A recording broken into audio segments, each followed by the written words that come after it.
Yes, good evening everyone. आज हम आज की क्लास में 20 एमसीक्यू सॉल्व करेंगे। जो अभी तक हमने पढ़ा है उसके बिहाफ पे 20 क्वेश्चन हैं आपके लिए, तो ट्राई कीजिएगा इनको सॉल्व करने की और अपने आप को देखते हैं कि आपको कितना रिवीजन आपने किया है जो हमने अभी तक किया है उसके बारे में। ठीक है, तो अभी शुरू करते हैं। चलिए चलिए शुरू करते हैं। आज हम 20 एमसीक्यू करेंगे जितना भी हमने आज तक पढ़ा है उसके बारे में। तो पहला क्वेश्चन है, सभी को पढ़ना है और उसका अपना अपना आंसर देना है, फिर डिस्कस करेंगे इसके ऊपर। तो first question is the concept of transference in psycho analysis involve, यानी साइको एनालिसिस किसकी चोरी है ये भी आपके माइंड में रहना चाहिए, और उसके अंदर जो कांसेप्ट है ट्रांसफरेंस उसके बारे में क्या कहता है, ये क्वेश्चन पूछा गया है। ध्यान से पढ़िएगा। पहला option shifting of libidinal energy from ego to super ego, patient displacement of past feeling toward the analyst, analyst projection of unconscious motivated on the patient, या last conversion of unconscious conflict into body symptoms. तो क्या है transference का मतलब psycho analysis में?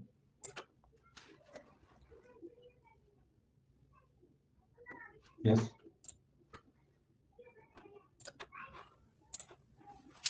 जवाब दीजिए। एक जवाब आ गया है। Anyone else? क्वेश्चन को पहले आराम से पढ़ना, भागना नहीं है। ठीक है, क्वेश्चन अगर आप समझ गए तो आपका आंसर ऑलरेडी आप समझ जाओगे। एमसीक्यूज में सबसे मोस्ट टफ जो पार्ट होता है वो होता है क्वेश्चन को समझना, इसके अंदर पूछा गया है। तो अभी के ऑप्शन आ गए सभी। शिवानी का आ गया, सीमा का आ गया, मंजू का आ गया, अंकिता, रेणु, अनु। ओके जी, चलिए सॉल्व करते हैं। The concept of transference in the psychoanalysis. Basically आपको पहले पढ़ते ही समझ में आ जाना चाहिए कि कांसेप्ट किसका है। साइकोएनालिसिस यानी सिगमंड फ्रॉइड की बात कर रहा है, इसकी बात हो रही है, सिगमंड फ्रॉइड की बात हो रही है। उसमें कांसेप्ट ट्रांसफरेंस उसका क्या मतलब है? शिफ्टिंग ऑफ लिबिडल एनर्जी, यानी लिबिडल एनर्जी को शिफ्ट करना है कहां से, ईगो से सुपर ईगो, ऐसा नहीं है। नहीं जी, बिल्कुल ये नहीं होगा। Patient displacement of past feeling toward the analyst, यानी जो आपका थेरेपिस्ट है, पेशेंट क्या करता है, अपनी फीलिंग जो है, अपनी पास्ट फीलिंग जो है उसके तरफ डिस्प्लेस करता है, यानी उसके उस थेरेपिस्ट के अंदर वो अपने किसी नॉन को देखना, नॉन को देखता है। ठीक है, यस बी हो सकता है, सी को पढ़ते हैं। Analyst projection of unconscious motive on the patient. नहीं, ट्रांसफरेंस की बात है तो ट्रांसफरेंस में क्या करता है, पेशेंट अपनी जो अनकॉन्शियस मैटर है वो जो आपका जो थेरेपिस्ट है उसकी तरफ क्या करता है, फॉरवर्ड करता है। अगर एनालिस्ट करे, यानी अब आपका जो है थेरेपिस्ट अपनी अनकॉन्शियस मोटिव को अपने पेशेंट की तरफ फॉरवर्ड करे, तो उसको कहते हैं काउंटर ट्रांसफरेंस। उसको क्या कहते हैं, काउंटर ट्रांसफरेंस। तो यहाँ पूछा गया है ट्रांसफरेंस, ऑप्शन बी क्या हो जाएगा हमारा राइट आंसर हो जाएगा। क्लियर है? Yes everyone, first question is clear. तो काउंटर ट्रांसफर सी ऑप्शन जो है बेसिकली वो क्या है, काउंटर ट्रांसफरेंस होता है हमारा। जब एनालिस्ट यानी आपका जो थेरेपिस्ट है वो अपने मोटिव्स को पेशेंट की तरफ प्रोजेक्ट करता है, उसको एज ए बेटा ट्रीट करता है, उसको एज ए भाई ट्रीट कर रहा है, यानी वो क्या कर रहा है, उसको कोई ना कोई रिलेशन क्रिएट करने की कोशिश कर रहा है, तो वो होता है आपका काउंटर ट्रांसफर। अगर पेशेंट आपका जो क्लाइंट है और आपके थेरेपिस्ट के अंदर वो कुछ कुछ इस तरह की डिस्प्लेसमेंट कर रहा है तो उसको हम कहते हैं ट्रांसफरेंस। ओके, सेकंड क्वेश्चन पढ़िए, right answer is which of the following is not a Freudian defence mechanism. कौन सा इसमें जो फ्रॉइड ने बताया था वो डिफेंस मैकेनिज्म नहीं है।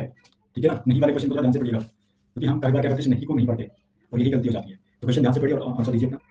तो क्वेश्चन क्या है, सभी का अपना आंसर आ गया। तो आंसर क्या होगा, इंडक्शन। इंडक्शन कोई भी डिफेंस मैकेनिज्म नहीं है, सब्लिमेशन है, प्रोजेक्शन है, रिएक्शन फॉर्मेशन है। तो सब्लिमेशन क्या है, बेसिकली जब हम क्या करते हैं, जो सोशली अनएक्सेप्टेबल बिहेवियर है उसको सोशल एप्रोप्रिएट तरीके से करते हैं, उसको कहते हैं सब्लिमेशन। प्रोजेक्शन अपने माइंड में अपनी प्रोजेक्शन को किसी के थ्रू प्रोजेक्ट करना, प्रोजेक्शन होता है। रिएक्शन फॉर्मेशन होता है बेसिकली जब आपका इमोशन कुछ और आना है at the moment of time, लेकिन आप शो कुछ और कर रहे हो, तो होता है रिएक्शन फॉर्मेशन। तो इसका आंसर क्या हो जाएगा, इंडक्शन। इंडक्शन कोई भी डिफेंस मैकेनिज्म नहीं है, राइट।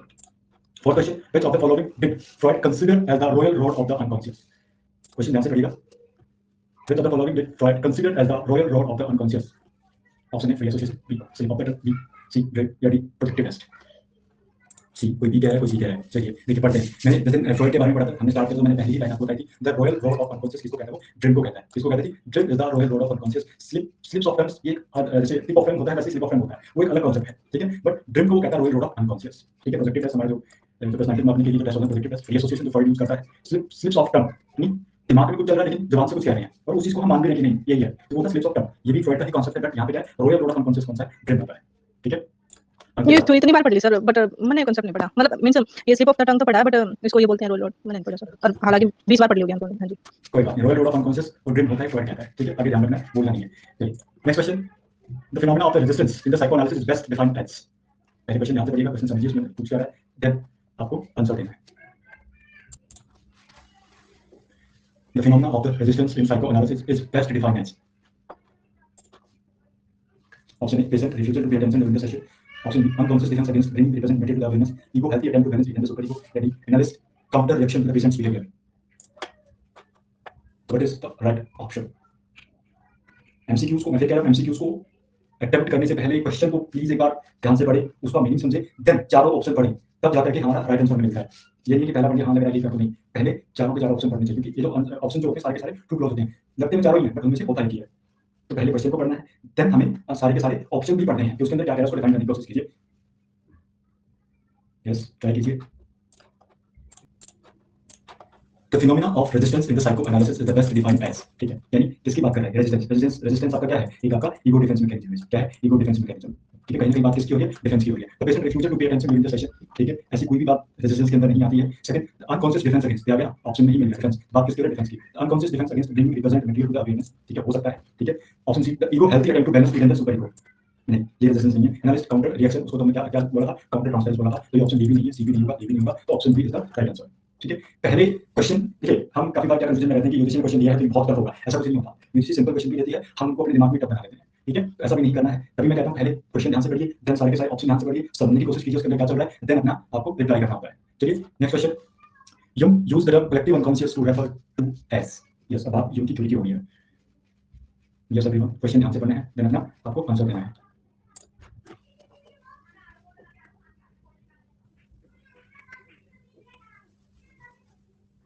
क्वेश्चन फिर बता रहा हूं, you use the collective unconscious, ठीक है, कलेक्टिव अनकॉन्शियस आते ही हमारे दिमाग में बहुत चीजें आनी चाहिए, कहीं ना कहीं किसकी बात हो रही है। ऑप्शन पहला, repressed childhood experience unique to the individual, B unconscious material drive from the cultural tradition, C a reservoir of the latent memory trace inherited from the human species, option D the unconscious motives associated with the ego defence.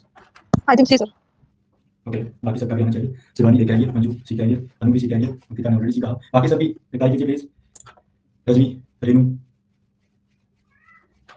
चलिए, ये collective unconscious की बात कर रहा है, कहीं ना कहीं किसकी बात कर रहा है जी, वो आपकी हमारी पर्सनल अनकॉन्शियस और कलेक्टिव अनकॉन्शियस। पर्सनल अनकॉन्शियस वो था जो हमने कहां से लिया था जी, अपनी रियल लाइफ में पर्सनली एक्सपीरियंस करके जो मेमोरी हमने एक्वायर की है उसको पर्सनल अनकॉन्शियस कहते हैं। कलेक्टिव अनकॉन्शियस बेसिकली किसको कहते हैं, जो लेटेंट मेमोरी, जो हमारी मेमोरी लेटेंट है, जो हमारी छुपी हुई मेमोरी है, जो हमें इनहेरिटेड रूप में मिली है, कहां से, ह्यूमन स्पीशीज अपने एंसेस्टर से मिली है, तो ऑप्शन सी इसका राइट आंसर हो जाएगा, ठीक है। Unconscious material drive from the cultural tradition, नहीं, कल्चरल ट्रेडिशन की बात करोगे तो अपने कल्चर में जाके करोगे, तो ये बात किसकी है, ये पर्सनल अनकॉन्शियस की है, ना कि कलेक्टिव अनकॉन्शियस। इसमें काफी कंफ्यूजन रहती है, बट कल्चरल ट्रेडिशन में आप कब करोगे, जब आपको उस चीज को क्या करोगे, एक्सपीरियंस करोगे, कल्चर में आकर एक्सपीरियंस करोगे, तो पर्सनल अनकॉन्शियस हो गया, कलेक्टिव अनकॉन्शियस नहीं होता। ईगो डिफेंस की तो बात ही नहीं करता, ये तो ऐसे ही आउट हो जाना चाहिए था। रिप्रेसेस चाइल्डहुड एक्सपीरियंस, चाइल्डहुड की बात नहीं करता, ये फ्री विल की बात करता है, इसकी बात करता है फ्री विल, ठीक है ना, हाँ, तो ऑप्शन ए और डी तो वैसे ही आउट हो जाएंगे।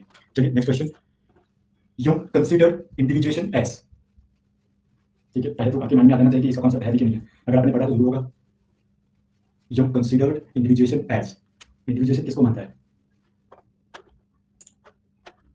याद कीजिए हमने ये कॉन्सेप्ट पढ़ा है, इंडिविजुएशन, यूम की थ्योरी में। ये सर इसको कॉन्शियस और अनकॉन्शियस को बी। ओके, एक ऑप्शन आ गया बी, बी, ओके, सबका भी आ गया। ट्राई की अपना चीजों को समझ के आपको रिप्लाई करना है, कि एक ने बोल दिया चलो ठीक है बोल देते हैं अभी। चलिए क्वेश्चन पढ़ लेते हैं, जो consider individuation as the process of developing introversion and extroversion, introversion extroversion, ठीक है, मैंने एटीट्यूड बताया, लेकिन इनको डेवलप करने को इंडिविजुएशन नहीं कहते, तो ऑप्शन ए तो नहीं होगा। The integration of conscious and unconscious aspect of the psyche, हमारी जो साइकी है, यानी किसकी बात करता है, टोटल किसकी बात कर रहा है, टोटलिटी ऑफ आवर पर्सनालिटी, क्या है बेसिकली आपका कॉन्शियस और अनकॉन्शियस पार्ट दोनों इंटीग्रेट होते हैं एक एस्पेक्ट पे आकर के, उसको बेसिकली वो क्या कहता है, पर्सनालिटी भी उसको कहता है। और इंडिविजुएशन का मतलब होता है कि अपने बारे में नॉलेज होना, इंडिविजुएशन का मतलब होता है अपने बारे में जानना, ठीक है। और मुझे बताइए इस इंडिविजुएशन के या आइडियल सेल्फ इमेज के 5 स्टेप मैंने आपको कराए थे, वो 5 स्टेप मुझे बताइए, किसी को याद है तो। यस एवरीवन, 5 स्टेप है इस इंडिविजुएशन को पाने के, वो कौन-कौन से हैं? The 5 steps. हाँ जी, मैं बताऊं सर? हाँ जी, सर ये पर्सोना, एनिमा, एनिमस और shadow and self, I think यही थे 5 तो।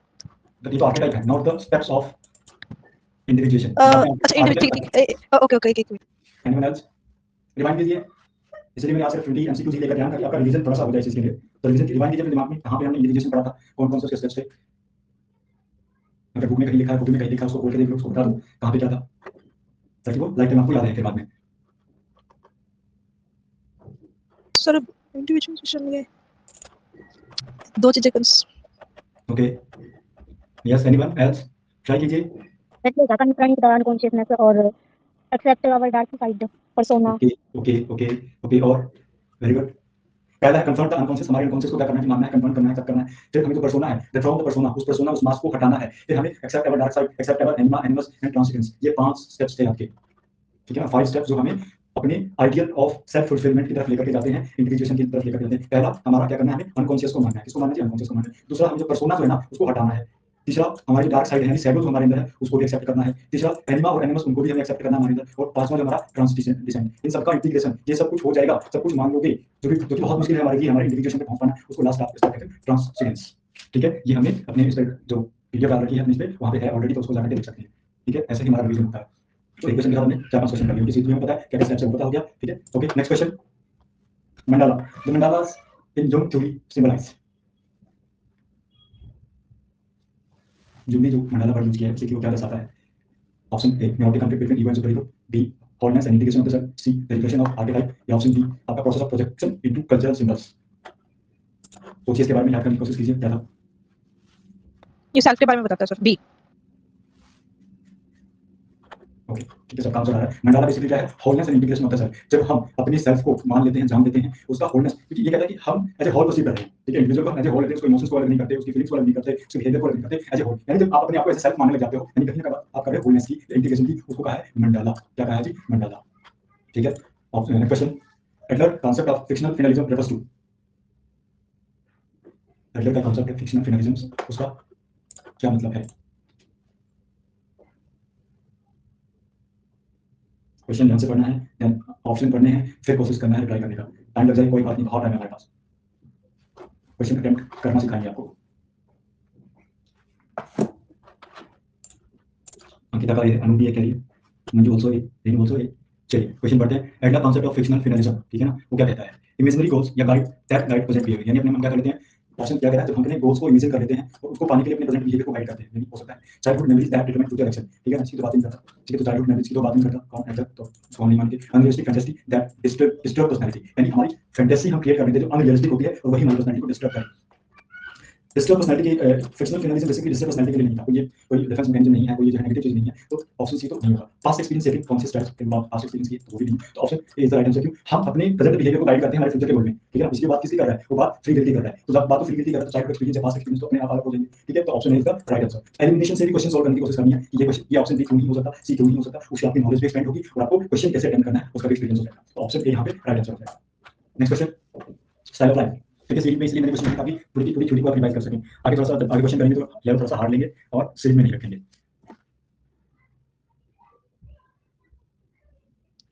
यस, क्वेश्चन है एडलर कॉन्सेप्ट ऑफ, एडलर का कॉन्सेप्ट है style of life is the best defined as, okay sir B होगा सर, बी। ओके। कैसे, क्या होता है style of life? Yes, option आपने चूज किया है वो, ठीक है। बट एक्चुअली आप क्या समझते हैं स्टाइल ऑफ लाइफ से? ये ज्यादातर वीडियोग्राफिकल होता है, मतलब सेल्फ को लेकर सर, मतलब कि अपने आप बनाया जाता है, मतलब कि कोई भी फिक्शनल गोल होता है ना जो लाइफ में। हाँ जी, ओके, तो आई think anyone else? Anu, what do you mean bye style of life? Anyone else? Manju, try कीजिए ना, इंटरेक्टिव रहिए, इंटरेक्शन से चीजें और जल्दी समझ में आती हैं। यहाँ पे सही और गलत नहीं पूछ रहा आपसे, यहाँ पे सर आपकी इंटरेक्शन चाहिए है। चलिए, एडलर क्या कहता है स्टाइल ऑफ लाइफ के बारे में, कि जब हम अपनी लाइफ यानी अपने बिहेवियर को, हमारी सिक्योरिटी जो होती है क्या होती है, किस चीज के लिए स्ट्राइव करनी है, किस चीज के लिए संघर्ष करते हैं अपनी लाइफ में, किस चीज को पाने के लिए, ये संगीता? मतलब कि सेल्फ अपना गोल बनाते हैं ना सर, फिक्शनल कोई गोल होगा अपने लाइफ में, मींस मतलब कि हमें जॉब लगना है तो एक गोल है सर। हाँ जी, थोड़ी सी एडलर की भाषा में बात करते हैं। वो क्या चाहता है कि हर इंडिविजुअल क्या कहता है, हर इंडिविजुअल के अंदर एक इनहेरेंट टेंडेंसी होती है किसी चीज को पाने की। वो चीज क्या है, किस चीज का संघर्ष कर रहे हैं वो? इन मतलब सिक्योरिटी की तरफ जाना उन्होंने, यस, क्योंकि वो सिक्योरिटी की तरफ जाना चाहते हैं। उसी सिक्योरिटी को पाने के लिए जिस तरीके से वो बिहेव करता है, उस यूनिक पैटर्न को हम कहते हैं स्टाइल ऑफ लाइफ। आप अपनी सिक्योरिटी पाने के लिए अलग अलग तरीके से बिहेव करोगे, थॉट करोगे, फील करोगे, उसको कहते हैं स्टाइल ऑफ लाइफ। पॉइंट। चलिए, ऑप्शन इसका बी राइट आंसर हो जाएगा। Cultural values individual by the individual, नहीं ये नहीं होता। Unconscious choice influence sexual behaviour की तो बात ही नहीं करता, ठीक है, ये भी नहीं होगा। Social learn कॉपिंग strategy of the adulthood, नहीं। तो style of life basically unique pattern है हमारा, किस चीज का, बिहेवियर का, थॉट्स का और फीलिंग का, जब अपने किसी गोल्स को परस्यू कर रहे हैं, उसको प्राप्त करने की कोशिश करें। और गोल क्या है हमारा? स्ट्राइविंग फॉर सिक्योरिटी, ठीक है। नेक्स्ट क्वेश्चन है आपके लिए, inferiority complex in adler psychology refers to, option A ordinary childhood weakness motivating growth, option B exaggerated feeling of deficiency preventing adjustment, option C repressed traumatic experience of the earlier life, option D awareness of biological limits in the adulthood. तो according to Adler inferiority complex क्या होता है? एक ने option B choose किया है, दूसरे ने बी किया है, बी आ रहे हैं, चल रहा है। चलिए, तो ऑप्शन आपने सही, इसका मतलब आप थोड़ा सा रिवीजन करके आए। inferiority complex बेसिकली क्या कहता है? inferiority complex के अंदर कि हर एक इंसान के अंदर कोई ना कोई कुछ ना कुछ डेफिशिएंसी है, और उस डेफिशिएंसी से अपने आप को प्रिवेंट करने के लिए, अपने आप को एडजस्ट करने के लिए हम किसी एक तरीके से फील करते हैं, उस फील को कहते हैं inferiority complex। यानी अपनी उस फीलिंग ऑफ इंफीरियरिटी से बचने के लिए हम क्या करते हैं, कंपनसेट करते हैं। अगर हम कंपनसेट नहीं कर पाते, तो देन वो कंडीशन क्या होती है हमारे लिए? इंफीरियरिटी कॉम्प्लेक्स होता है, ठीक है। तो ऑप्शन बी इसका right answer. Ordinary childhood weakness motivating growth, बिल्कुल नहीं जी। Repressed traumatic experience in earlier year, नहीं। अवेयरनेस ऑफ बायोलॉजिकल की बात नहीं करते, ऑप्शन डी नहीं होगा। Next question, social interest is the best understood as,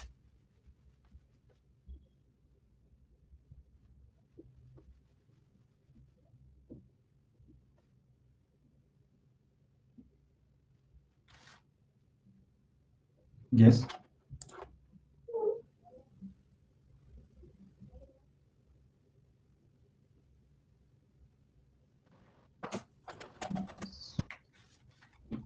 social interest.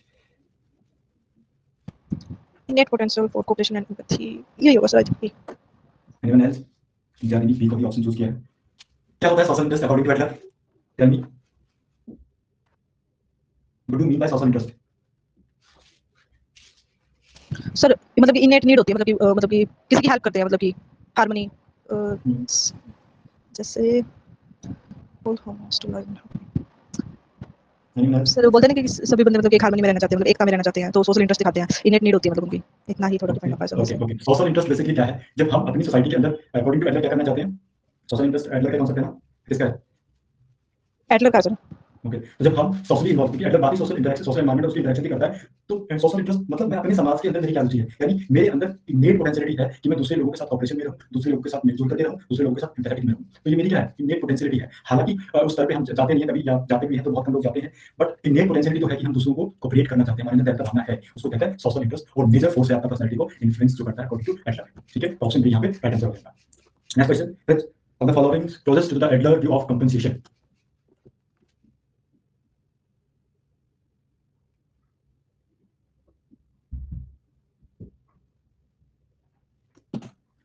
Yes, question ध्यान से पढ़ना है, फिर आंसर को एक्सप्लोर करना है, फिर आपको अपना रिस्पॉन्स देना है। क्वेश्चन ने पूछा है which of the following is the closest to the Adler's view of compensation? क्या था कंपनसेशन? यानी कहीं ना कहीं आपको कंपनसेशन की डेफिनेशन पूछ रहा है। डेफिनेशन हाँ क्या जी, है? कंपनसेशन का मतलब यही है ना कि मतलब कि एक बंदा किसी चीज में मतलब कि फॉर एग्जांपल जैसे कोई ब्लाइंड है, अगर वो उस सर मतलब कि एक चीज खराब है मतलब किसी चीज की बंदे की, तो वो अपना दूसरी चीज में मतलब अपना कंपनसेट कर लेता है। जैसे कोई भी ब्लाइंड पर्सन है तो वो इंडिविजुअल मतलब अपनी कोई ऑडिटरी स्किल हो गया, कोई भी चीज मतलब डेवलप कर लिया तो कंपनसेट कर लेता है सर। ठीक है ठीक है, कहीं ना कहीं आपका कहना ये है कि अकॉर्डिंग अगर एडलर के पॉइंट ऑफ व्यू से बात करें, कंपनसेशन बेसिकली क्या है? जब हमारे अंदर जो फीलिंग ऑफ इंफीरियरिटी, जब किसी का कॉन्सेप्ट आपसे पूछा जाएगा, इंफीरियरिटी कॉम्प्लेक्स होता है जो उसको कंट्रोल करने के लिए ट्राई करता है, उसे कंपनसेशन कहते हैं। दैट्स राइट, ठीक है ना? जब आपको कॉन्सेप्ट पूछा गया एडलर के पॉइंट ऑफ व्यू से, तो उसी की भाषा में बात करेंगे, तो बेसिकली सर वो ओवर कंपनसेशन नहीं होता होगा? नहीं, वो ओवर कंपनसेशन नहीं होता, ओवरकम करने की कोशिश कर रहे हैं ना यहाँ पे। कंपनसेशन का मतलब होता है जब आप इंफीरियरिटी फीलिंग को कम करना चाहते हैं, जब आप इंफीरियरिटी फीलिंग को कम करना चाहते हैं वो होता है कंपनसेशन। ओवर कंपनसेशन किसको कब होगा? जब वो आपके अंदर जो कॉम्प्लेक्स ऑफ सुपीरियरिटी आता है, वो होता है ओवर कंपनसेशन। अंडर कंपनसेशन उसको हम इंफीरियरिटी कॉम्प्लेक्स कहते हैं। इस कंपनसेशन से ही तो दो कंडीशन बनी थी ना, एक तो हमारी इंफीरियरिटी कॉम्प्लेक्स, दूसरा हमारा सुपीरियरिटी कॉम्प्लेक्स। ओवर कंपनसेशन हो जाए, ज्यादा कंपनसेट कर रहा है, वो हर चीज को कंपनसेट करने की कोशिश कर रहा है, तो वो कॉम्प्लेक्स ऑफ सुपीरियरिटी। अगर वो अंडर कंपनसेशन में है, कंपनसेट उसको नहीं कर पा रहा है, उसके कारण उसका बिहेवियर करता है इंफीरियरिटी कॉम्प्लेक्स के अंदर आता है। Getting my point everyone? चलिए, ऐसे इंडक्टिव क्लासेस को बनाओगे तब जाकर के चीजें समझ में इजीली आएंगी। नेक्स्ट क्वेश्चन है कि difference between Adler and Floyd lies in, किस के ऊपर दोनों डिफर करते हैं? यस, आई थिंक इसका जवाब आप इजीली दे पाओगे। First, Adler emphasizes teleology motivation, Freud biological determinism, Adler emphasizes on unconscious content, Freud conscious control, Adler reject earlier experience, Freud highlighted social factor, Adler value instinctual gratification and Freud values co-reactive striving। तो इसमें से कौन सा हमारा right answer है, यानी कौन सा ऐसा स्टेटमेंट है जो इन दोनों के बीच में डिफर बताती है, डिफरेंस बताती है? ध्यान से पढ़िए, बहुत अच्छा क्वेश्चन है। अगर आपको इन दोनों की बेसिक थीम का पता होगा एडलर और फ्रॉइड की, तो आप इसमें इजीली डिफरेंशिएट कर पाओगे। सर ऐसे तो इसका आंसर वन होना चाहिए, बट मैंने एडलर का मेरे जो पीछे जो इस लड़की ने बोला था, ये जो एग्जैक्ट लाइन क्या थी सर इसकी, मेरे वो वाला जो पीछे क्वेश्चन था। ओके, उन्होंने कहा था कि आपका जो इंफीरियरिटी कॉम्प्लेक्स है, ओके ठीक है, इंफीरियरिटी कॉम्प्लेक्स कब होता है? जब आप किसी भी फीलिंग ऑफ सुपीरियरिटी, एडलर क्या कहता है, हमारे अंदर क्या है, हम स्ट्राइविंग फॉर सुपीरियरिटी चाहते हैं, उसको पाने में अगर कोई भी हमारी ऑब्स्टेकल्स आता है, तो हमारे अंदर फीलिंग आती है, फीलिंग ऑफ इंफीरियरिटी। उस फीलिंग ऑफ इंफीरियरिटी को हम कम करना चाहते हैं, उसको कम करने का तरीका है, उसको हम कहते हैं कंपनसेट। ओके, तो मैंने जो एग्जांपल दिया वो गलत था सर? नहीं, एग्जांपल गलत नहीं था आपका, एग्जांपल बिल्कुल सही था। ओके। जब आपकी अंदर ऑर्गेनिक इंफीरियरिटी आती है, तब हमारा क्या होता है, हमारी जो एक ऑर्गन जो है उसका जो काम है, दूसरा कोई ऑर्गन करने लग जाता है, कंपनसेट करना शुरू हो जाता है। ठीक है, जैसे लोग जो ब्लाइंड होते हैं, जो ब्लाइंड लोग होते हैं, उनकी टच जो सेंसेशन होती है बहुत बहुत स्ट्रांग होती है। ठीक है, तो वो क्या करेगा, कंपनसेशन हो गया अकॉर्डिंग टू एडलर। तो इस क्वेश्चन की जवाब दीजिए, एनीवन एल्स? मेरा तो पहला है। ओके, सभी का पहला आ गया है, तो पढ़ते हैं इसमें बेसिकली क्या है। एडलर एम्फेसिस टेलियोलॉजी, क्या होता है teleology? Anyone else? Define teleology, option A तो आपने दे दिया है, but what do you mean by teleology? Yes, option आपने ये आपने चूज किया है ना, तो उसका मतलब आपको टेलियोलॉजी का पता होगा। तो था सीमा के लिए सोशल है, नहीं सोशल तो नहीं है। टेलियोलॉजी मोटिवेशन क्या होता है? आपने ऑप्शन चूज किया, मैंने तो कहा नहीं था कि ऑप्शन नहीं है। Sir interaction with social environment. Interaction with social environment, teleology नहीं, ये तो नहीं है। एनीवन? सर ओके ओके, बताइए। मतलब कोई भी इंडिविजुअल्स है ओके, ये ना पहली क्लास किस किस को याद है, जब हमने इश्यूज ऑफ साइकोलॉजी पढ़े थे, उसके अंदर आया था determinism versus free will. Determinism versus free will का एक कॉन्सेप्ट आया था, उस फ्री विल को ही कहते हैं टेलियोलॉजी। यानी आपका जो आपकी पर्सनालिटी है, आपका जो बिहेवियर है, वो आपके फ्यूचर ओरिएंटेड है। क्या है? फ्यूचर ओरिएंटेड है, उसको कहते हैं टेलियोलॉजी। टेलियोलॉजी का मतलब होता है हमारा जो बिहेवियर है, हमारी जो पर्सनालिटी है, वो किसके किसके इन्फ्लुएंस में है? फ्यूचर के इन्फ्लुएंस में, यानी हमारा जो आपका जो बिहेवियर है वो फ्यूचर ओरिएंटेड होता है, उसको कहते हैं टेलियोलॉजी। Getting my point? ठीक है, और फ्रॉइड बात करता है बायोलॉजिकल, फ्रॉइड तो बात ही बायोलॉजिकल करता है, ठीक है। तो टेलियोलॉजी का मतलब फ्री विल टेलियोलॉजी एक ही बात है। चलिए next question, according to Horney basic anxiety arise from, ये बेसिक एंजाइटी कब पैदा होती है?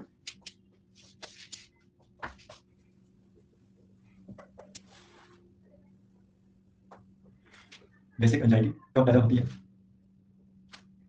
होने की उससे तो जब वो हेल्पलेसनेस फर्स्ट सर।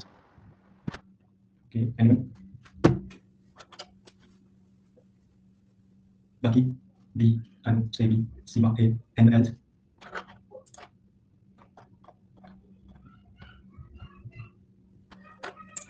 ओके, चलिए ट्राई करते हैं। हॉर्नी बेसिक एंजाइटी बेसिकली क्या है? फंडामेंटल सोर्स है या फंडामेंटल रिएक्शन है? यस, मैं जब बेसिक एंजाइटी का कांसेप्ट पढ़ा था तो वहां पे दो बातें हमने की थी, फंडामेंटल सोर्स, ठीक है, फंडामेंटल सोर्स, और दूसरा हमने बात किया था फंडामेंटल रिएक्शन। तो यहाँ पे फंडामेंटल एंजाइटी जो है आपका रिएक्शन है या सोर्स है? Yes everyone, according to Horney, Karen Horney, वो कहती है कि हमारी जो बेसिक एंजाइटी है ना, वो बेसिकली क्या है? फंडामेंटल रिएक्शन है हमारा। जब बेसिक हॉस्टिलिटी हमारे अंदर आती है, यानी फंडामेंटल सोर्स ऑफ इनसिक्योरिटी, तब उस इनसिक्योरिटी को लेकर के हमारा जो रिएक्शन रहता है, उस रिएक्शन को वो कहती है बेसिक एंजाइटी। वो क्या होता है? रिएक्शन की बात हो रही है अगर, तो वीकनेस जो इनसिक्योरिटी है वो रिएक्शन नहीं है, वो फीलिंग है, ठीक है। तो रिएक्शन क्या है? बच्चा क्या फील कर रहा है? हेल्पलेसनेस फील कर रहा है या आइसोलेशन फील कर रहा है, वो क्या है? उसका रिएक्शन है। तो ऑप्शन ए हमारा क्या हो जाएगा? राइट आंसर हो जाएगा, ठीक है। पावरलेसनेस या डिपेंडेंसी, डिपेंडेंसी शो कर रहा है तो आइसोलेशन तो नहीं है, तो बेसिक एंजाइटी नहीं है। फियर और वेलनेरिटी दोनों एक दूसरे के क्या है? अपोजिट है, तो ये भी नहीं हो सकता। तो यहाँ पर राइट आंसर क्या हो जाएगा? ए, ठीक है जी। बेसिक एंजाइटी क्या है हमारा? एक फंडामेंटल रिएक्शन है हमारा, क्या है जी? फंडामेंटल रिएक्शन है। चलिए next question, idealised self according to Horney is,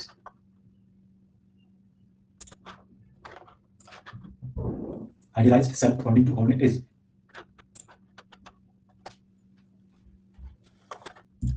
तो क्वेश्चन है dreamy of the suits me, तो मुझे सबसे पहले बताइए किसका कांसेप्ट है ये? सर मैंने तो ये नाम सुना नहीं, बाकी यहाँ थ्योरी चल रही है तो इसी का होगा, बट ओके मंजू, क्या कह रही है मंजू? चलिए सीरीज में चल रहा है, हॉर्नी की सीरीज चल रही है तो हॉर्नी कहते हैं, अदरवाइज ये कांसेप्ट हॉर्नी का ही है। बेसिकली जब हम अपनी आइडियल सेल्फ जो हमने क्रिएट की थी उसको जो पाने की कोशिश करते हैं ना, तब हम कुछ चीजों को क्या करते हैं? अंडरस्टूड में ले लेते हैं कि ये तो होना ही चाहिए। जहाँ पे ये वर्ड जैसे कार्ल रोजर भी बात करता है person centre, client centre therapy के अंदर। ओके, ठीक है। तो कार्ल रोजर की जो थ्योरी है उसमें क्या है? वो कहता है कि हमारा एग्रेसिव बिहेवियर जो होता है वो क्या होता है? यानी जब हम ये मान लेते हैं शुड और ought to, यानी जब बात किसकी आ रही है? शुड, मेरे साथ होना ही चाहिए तो मेरा होना ही चाहिए, वो क्या है? वो आपका इरेशनल थॉट्स है। तो उसी तरीके से हॉर्नी भी कहता है जब आप आइडियल सेल्फ को पाना चाहते हैं तो वहां पे जब आपकी अंदर जो शुड आते हैं, ठीक है, वो बेसिकली क्या होते हैं? इरेशनल होते हैं। तो यहाँ पे ऑप्शन क्या हो जाएगा इसका? आप मुझे बताइए।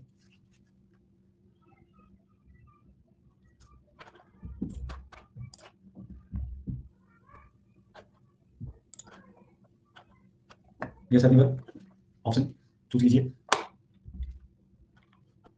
चलिए मैं बताता हूँ, ऑप्शन बी यहाँ पे राइट आंसर होगा। कैसे होगा? क्योंकि जब वो अपनी आइडियल सेल्फ को पाना चाह रहा है तो उसके लिए वो चीज क्या है? इम्पॉसिबल है। Basically impossible. मैथ का टीचर बनना चाहता हूँ, मेरे लिए क्या इम्पॉसिबल है, बट अपने अंदर क्या है? एक डिस्टॉर्टेड ग्रोथ में ले आता हूँ जहाँ पे क्या यूज करने चाहता हूँ? शुड का यूज करने चाहता हूँ। ये तो मुझे आना ही चाहिए, मुझे मैथ का टीचर बनना है तो ये सीखना है, मुझे आना ही चाहिए, ये होना ही चाहिए। चाहिए वाली जो स्टेटमेंट हम यूज करते हैं बेसिकली इरेशनल होती है, रेलेवेंट होती है। तो यहाँ पे क्या है? वो आपके लिए इम्पॉसिबल चीज है, और मेरे लिए मैथ का टीचर बनना इम्पॉसिबल क्योंकि मैथ आता ही नहीं।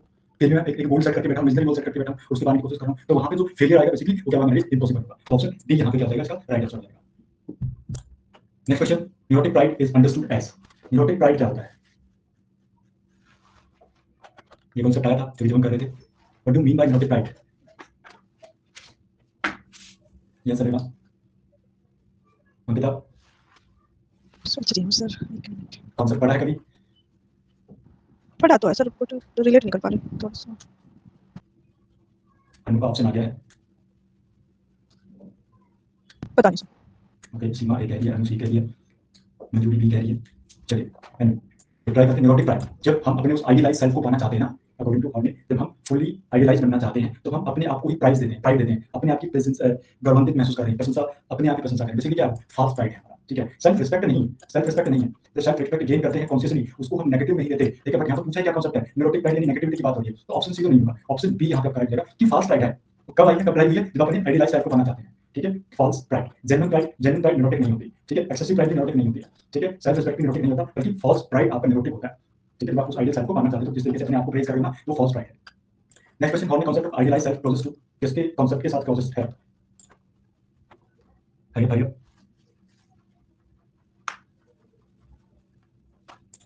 कोई भी कह रहा है, कोई भी कह रहा है, कोई ये कह रहा है, मतलब यहाँ पे थोड़ा सा कंफ्यूजन क्रिएट हो गया है। आइडियल सेल्फ यानी हम अपनी एक आइडियल सेल्फ क्रिएट करते हैं। आइडियल सेल्फ की बात कार्ल रोजर तो करता है। जब आप क्लाइंट सेंटर थेरेपी पढ़ेंगे तो उसके अंदर क्या है? उस आइडियल सेल्फ और रियल सेल्फ, अभी थोड़ी देर पहले बता रहा था मैं आपको, आइडियल सेल्फ और रियल सेल्फ को डिफरेंशिएट रोजर भी करता है। हाउ यू से कि super ego is closely related to the ideal self? Super ego, वो तो मोरालिटी की बात कर रहा है, आइडियल सेल्फ मॉडल नहीं है, वो तो आपकी इमेजिनरी सेल्फ है। पर्सोना आप जब अपने आप को प्रोड्यूस कर रहे हो, अपने आप को प्रेजेंट कर रहे हो दूसरे लोगों के सामने, तब आप मास्क यूज करते हो, तो आइडियल सेल्फ नहीं है वो। फिक्शनल फिनलिज्म एक अपना फ्यूचर का गोल हमने सेट कर रखा है, क्लोजली रिलेट है आइडियल सेल्फ के, बट ऑप्शन में से ऑप्शन डी आपका, क्योंकि रोजर भी बात करता है आइडियल सेल्फ की और रियल सेल्फ की कॉमन के साथ, ठीक है, तो ऑप्शन डी यहाँ पे राइट आंसर हो जाएगा। Okay, next question, Jung differed from Freud mainly by, इस बात के ऊपर यूंग डिफर करता है।